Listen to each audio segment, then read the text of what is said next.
Pessoal, continuando, a gente vai falar sobre mais um autor brasileiro que vai conversar com a gente sobre o poder, né? Raimundo Fausto, que nos anos 70 vai escrever esse livro, Os Donos do Poder, né? O Fausto, primeiro, né? Ele é um bacharel em Direito, né?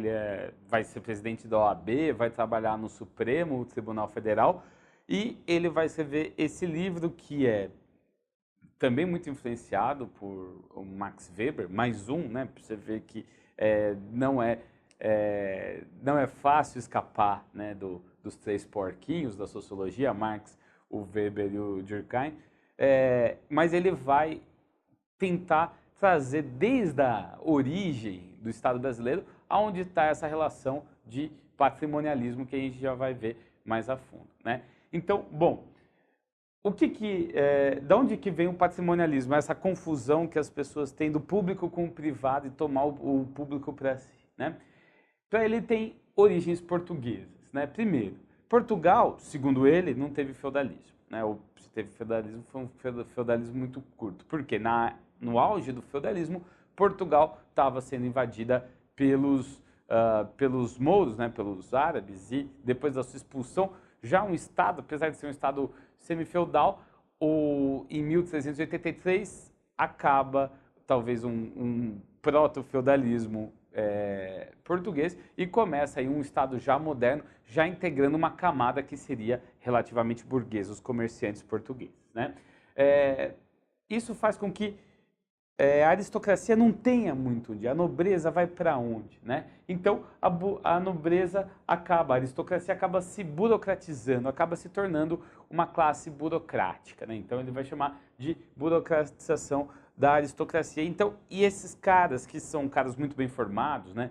Já existia a Universidade de Coimbra aqui, principalmente a partir do final do século XIII, a Universidade de Coimbra é de 1290, esses caras cada vez mais se especializam e fazem esse estado como se fosse uma obra de arte, né? Uma coisa extremamente complexa, extremamente bem pensada, vamos dizer assim. Só que não bem pensada do ponto de vista democrático ou coisa parecida. Ainda é um estado do antigo regime, do absolutismo, né?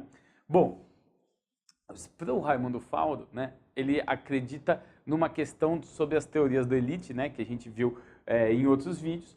Ele fala, bom, todas as sociedades são governadas por minorias, sempre existe uma elite, né? Até os estados mais democráticos vai ter uma certa elite dominante. E aqui na colônia, aqui na América Portuguesa, vão existir dois grupos de elite que vão governar, né? Os funcionários públicos indicados normalmente por Portugal, né, que vão ser, por exemplo, governador-geral, né, o ouvidor-mor, né, e por aí vai, e os proprietários de terra, né, que vão produzir, na colônia vão produzir açúcar, depois eles vão extrair o ouro, depois até no começo do Império eles vão produzir café, e até hoje em dia existe uma grande classe proprietária, né, que ao longo do tempo não vai ser só uma classe rural, mas vai ser uma classe urbana que vai vai usar esse capital para criar indústrias, para criar bancos e desenvolver as atividades lucrativas aqui nas cidades. Então, as atividades lucrativas, né, vai definir essa classe de proprietário como a classe lucrativa. Bom, esse esquema se repete no Império, né, e vem até presentemente. A gente vai ter, principalmente no Império, a formação, né, de uma tensão entre a burocracia do Império, né, dada por agora uma aristocracia que vai ser brasileira, né, os nobres do Império, né, que apesar de ter título de nobreza não tem nenhuma terra relacionada a isso, né, por exemplo, o Barão de Mauá não tem terras na linda cidade de Mauá, né, ele tem, na verdade, um título de nobreza, é um cara que é dono de indústrias. E essa burocracia vai sempre ter uma certa tensão com a classe lucrativa, né? Com os produtores. Por exemplo, no Império isso é claro com a questão escravista.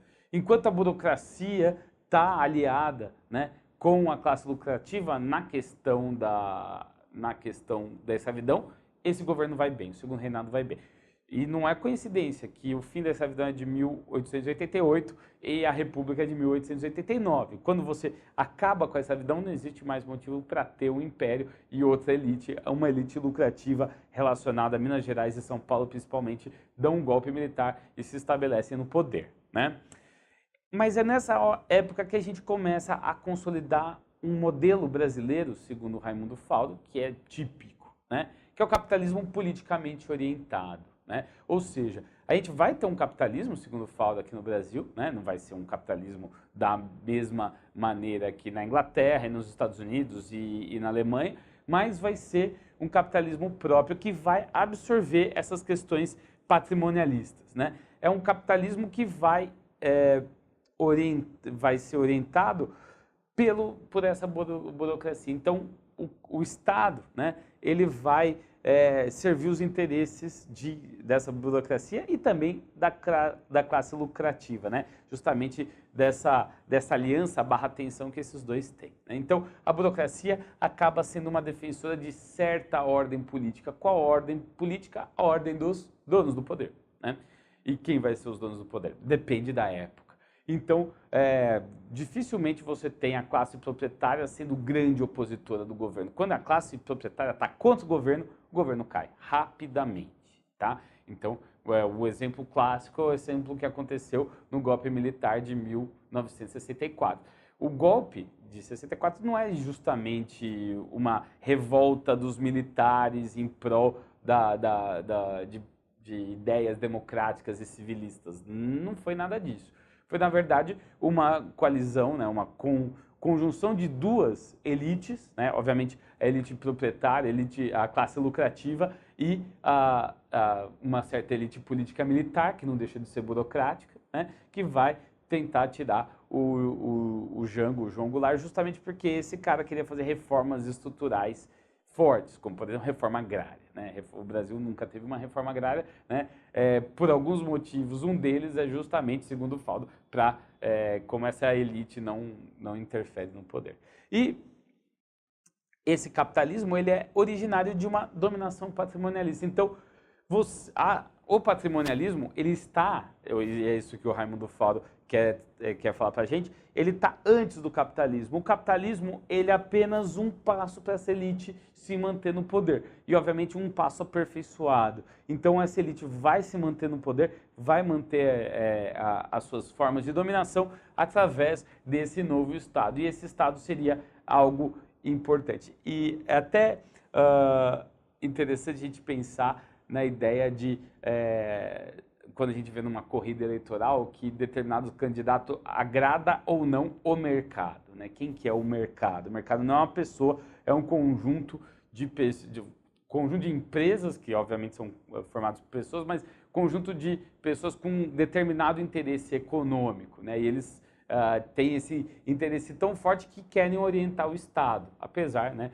da gente não ter na nossa Constituição uma representação garantida para o mercado financeiro, por exemplo, ou qualquer classe lucrativa. Ela está por trás, existem outros meios para fazer isso, né? E no fim das contas o Estado existe para beneficiar certos grupos ou certo grupo individual. Isso é o patrimonialismo já no século XXI, né? Então, as empresas, grupos da elite, burocracias, colocam certas pessoas no poder para orientar esse Estado. Obviamente que existem pessoas que querem desafiar isso, gente que vem fora desses grupos e eles têm um grande problema de se firmar no poder, porque eles não têm tantos interesses em comum, né? E muitas vezes não têm tanto dinheiro também para se manter. Então você tem uma grande crise quando grupos fora dessa ideia de um Estado politicamente orientado, né, para certa direção, eles entram no poder. Beleza, gente? Muito obrigado e até a próxima.